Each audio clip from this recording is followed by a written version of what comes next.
Mansukhbhai Jadeja, all Gujarat ફેર press association મહામંત્રી। 1 નવેમ્બરથી હડતાલ ઉપર જોડાવાના છો, મુખ્ય કેટલા મુદ્દા છે અને ક્યાં સુધી હડતાલ રાખવામાં આવશે અને કેટલા દુકાનદારો જોડાશે અને કેટલા પરિવારો વંચિત રહેશે? 1 નવેમ્બરથી અમારા રાજ્યના ઓલ ગુજરાત ફેર પ્રેસ એસોસિએશન અને ગુજરાત ફેર પ્રેસ એસોસિએશન બંને સંગઠને હડતાલ ઉપર જવાનું નક્કી કર્યું છે, કારણ કે સતત વેપારી ભાઈઓનું સસ્તા અનાજના જે વેપારી ભાઈ છે એનું સતત સરકાર દ્વારા શોષણ કરવામાં આવી રહ્યું છે।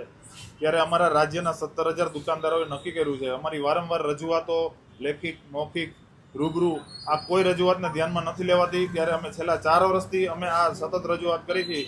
એટલે આ વખતે અમે 1 નવેમ્બરથી આરપારની લડાઈ લડવા જઈ રહ્યા છીએ। જ્યાં સુધી અમારી માંગણીઓ જે છે, અમારી 20 માંગણીઓ છે, એમાં અમારે એક ઓપરેટર છે, તોલાટ છે, અમારા જે દુકાન ચલાવતા જે ખર્ચ થાય છે અને અમારા પરિવારનું જે નિર્વહન માટે જે ખર્ચ થાય છે, આ ખર્ચનું અમને મિનિમમ વેજીસ નથી આપવામાં આવતું।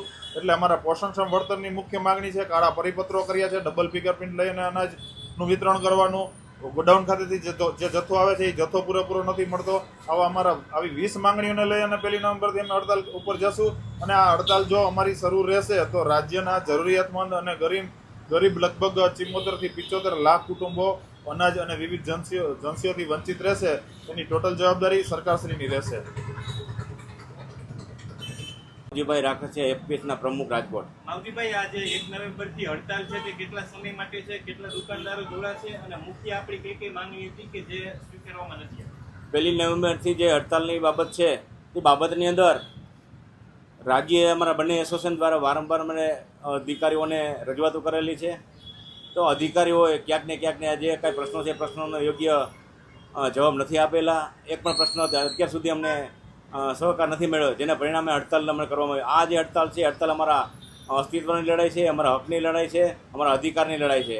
અમને યોગ્ય કમિશન મળતું નથી, કમિશનની બાબત છે એની માટે પણ રજૂઆત કરેલી છે। ખરાબ ઘઉં આવે એ બાબતની પણ રજૂઆત છે। એવા અનેક પ્રશ્નો, 20 પ્રશ્નો જેવા પ્રશ્નો મેં સરકારને રજૂઆત કરેલી। સરકાર દ્વારા ક્યાંક ને ક્યાંક અમારા જે પ્રશ્નો છે એ પ્રશ્નોને ઉડાવ જવાબ આપેલા છે, જેના પરિણામે અમારે હડતાલ કરવામાં આવી છે। આ હડતાલ અમે સીધી કરવામાં નથી, વારંવાર રજૂઆતના પગલે અમને જ્યારે સહકાર નથી મળ્યો ત્યારે હડતાલ કરવામાં આવે। જ્યારે સરકાર દ્વારા કોઈ પણ જાતનું અમને પ્રત્યુત્તર ન મળે તો એક અમારો સંવિધાનિક અમારો અધિકાર છે આંદોલન કરવું, જે અમે આંદોલન કરી રહ્યા છીએ।